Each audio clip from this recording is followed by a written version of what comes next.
persécutés par des dirigeants sans scrupules. De toute évidence, nous sommes entrés dans une ère de la surveillance et du diktat de l'opinion, dans laquelle le courage de dire la vérité doit généralement être payé avec de grands désavantages. Néanmoins, il y a des gens qui ne se laissent pas dissuader de faire toute la lumière sur les faits. Ils préfèrent supporter de grands désavantages personnels et nager contre le courant de l'injustice plutôt que de la confirmer par leur silence.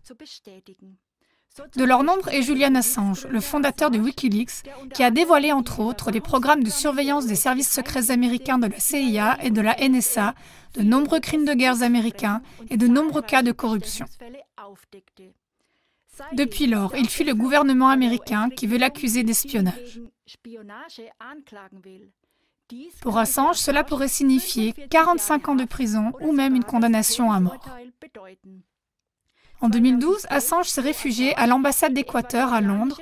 Là, le gouvernement équatorien de l'époque lui a accordé l'asile et même la nationalité équatorienne. Sous la pression politique grandissante du gouvernement américain, il doit maintenant être expulsé de l'ambassade par la révocation de sa nationalité et de son droit d'asile ou simplement en le brisant psychologiquement.